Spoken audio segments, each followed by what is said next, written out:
What happens when a mother reads the last words her dying son ever wrote on live television, and Steve Harvey can't hold back his tears? The studio fell into absolute silence. 200 people stopped breathing. Steve Harvey, the man who had delivered 1,000 punchlines, stood frozen. No jokes, no laughter, just a mother's grief and a letter that would break everyone's heart. What happened next changed Steve Harvey forever. It was supposed to be just another taping of Family Feud. The Johnson family from Tennessee had made it to the final round. Sandra Johnson, a soft-spoken woman in her early 50s, stood at the podium with her daughter and 2 nieces. They were playing well, laughing at Steve's jokes, enjoying their moment on national television. But Steve noticed something. Between rounds, while the cameras reset, he saw Sandra clutching something in her pocket. A folded piece of paper. Her hand kept going back to it, touching it like a lifeline. "You okay, Mrs. Johnson?" Steve asked during a commercial break. Sandra nodded, but her eyes told a different story. They were the eyes of someone carrying an unbearable weight. Steve didn't know it yet, but that piece of paper would stop the show completely. The game continued. The Johnson family was winning. The audience was engaged, cheering, clapping. Everything was going exactly as planned. But Steve kept glancing at Sandra. Something was wrong. Years of hosting had taught him to read people, and Sandra Johnson was barely holding herself together. Then it happened. During what should have been a routine question, Sandra suddenly broke down. Not a quiet tear. A complete collapse. She gripped the podium, her whole body shaking, and pulled out that folded paper from her pocket. Steve immediately signaled to the producers. "Stop. Cut. Stop everything." The entire studio froze. No one had ever seen Steve Harvey stop a taping like this.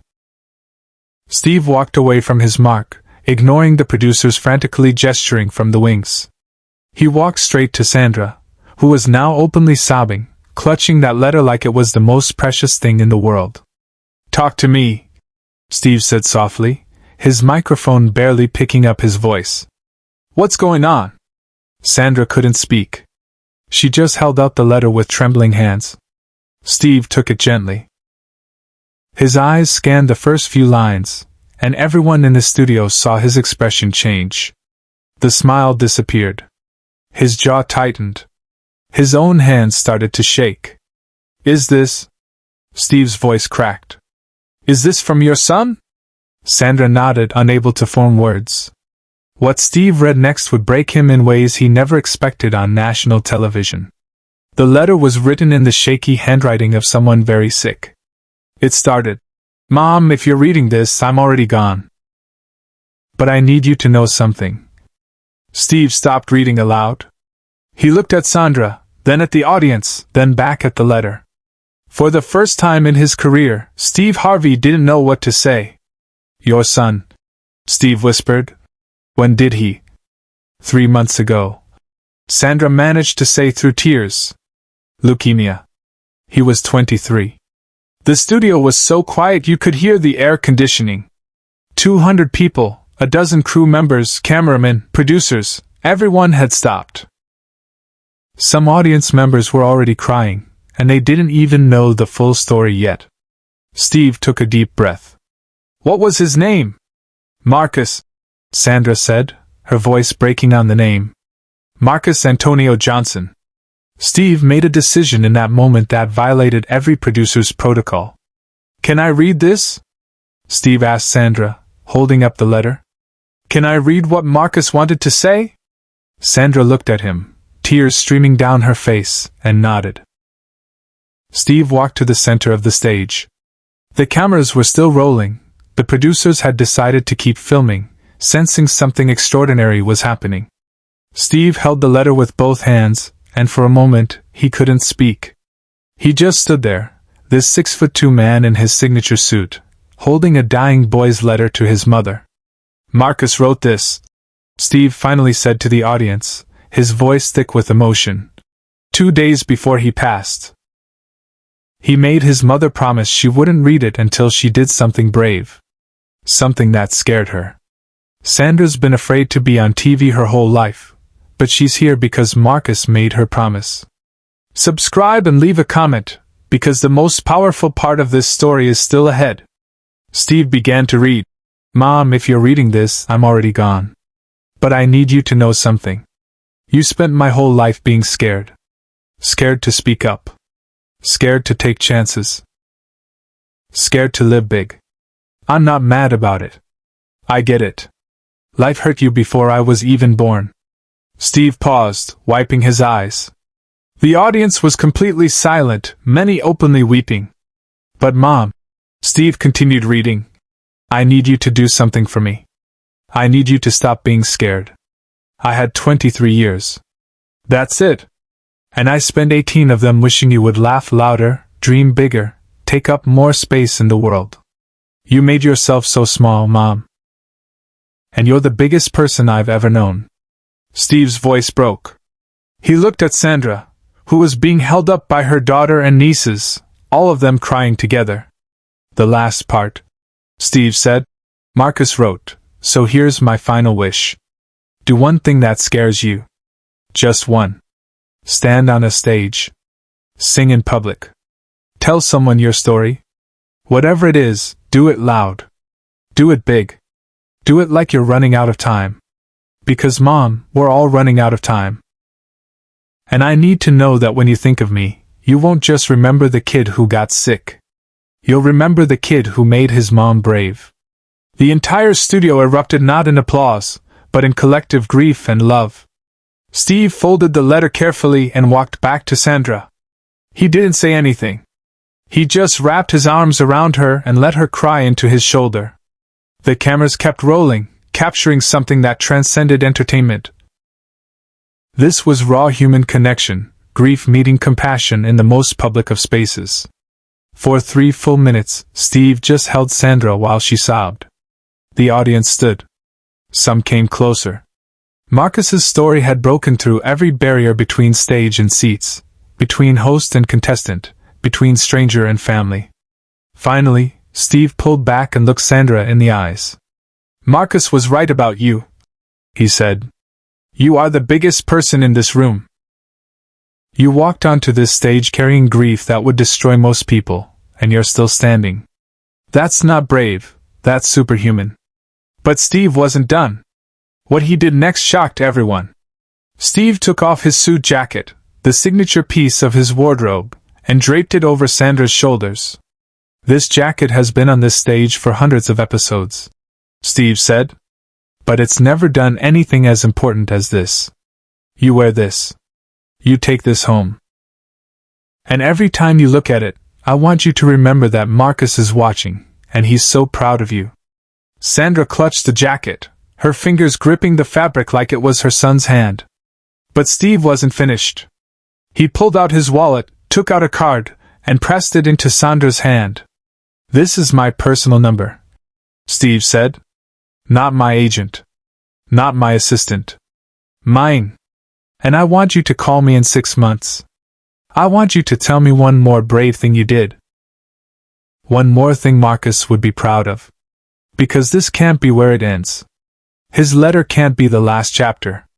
Behind the scenes, producers were making a decision that defied every network expectation. The episode would air exactly as it happened. No edits. No commercial breaks during the moment. The entire 12 minutes of Steve and Sandra uncut. When it aired 3 weeks later, it broke the internet. The clip was viewed 80 million times in the first 48 hours. It became the most watched Family Feud moment in history. But more importantly, it sparked something bigger. Thousands of people started sharing their own Marcus letters, stories of loved ones who had challenged them to be brave, to live bigger, to stop hiding. A mother in Ohio started a foundation for children with cancer. A father in Texas quit his job to pursue the art career his late son had begged him to try. A teenager in Florida came out to her parents, holding a letter from her deceased brother that gave her courage. Share and subscribe. Make sure this story is never forgotten. 6 months later, Sandra called Steve. She'd started speaking at grief support groups. She'd written a book about Marcus. She'd started a scholarship fund in his name. She was living loud, living big, living like she was running out of time, exactly as Marcus had asked.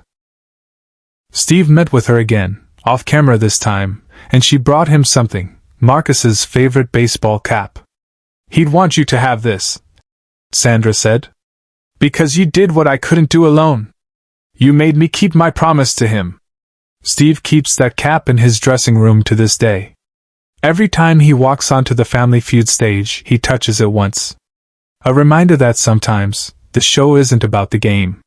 Sometimes, it's about meeting someone in their darkest moment, and saying, "I see you."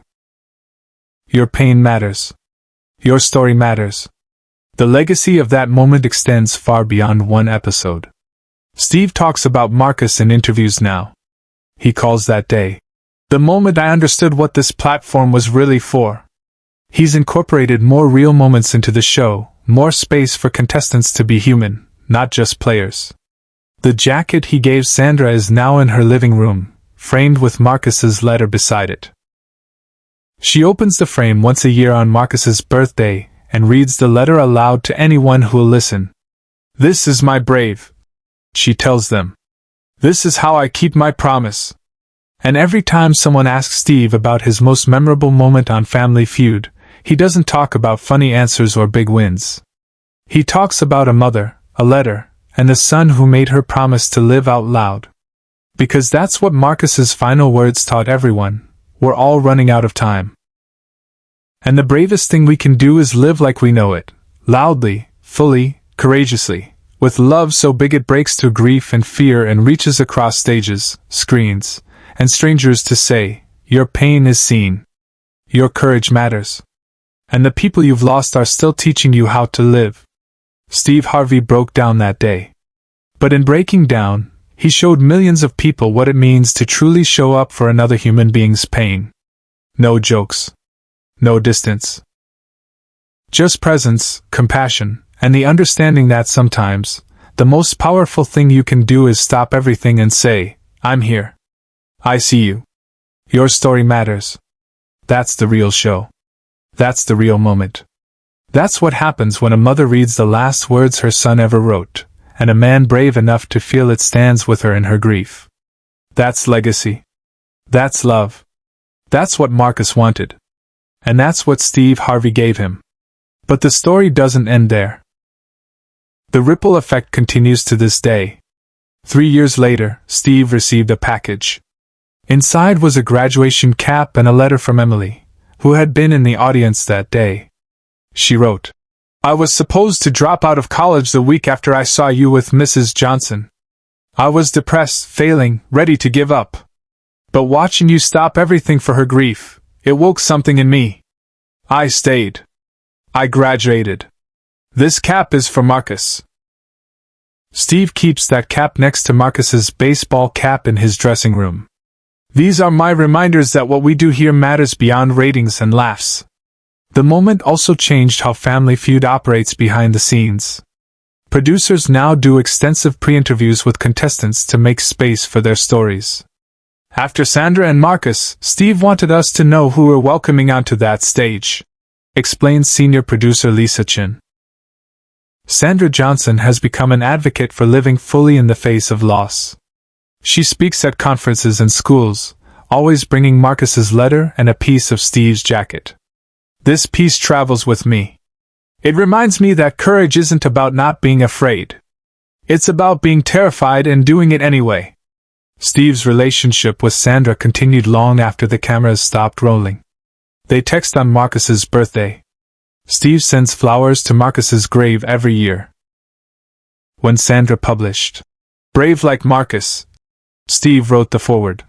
"The bravest person I've ever met is a mother from Tennessee who walked onto a stage carrying grief that could have destroyed her, and instead, she let it transform her."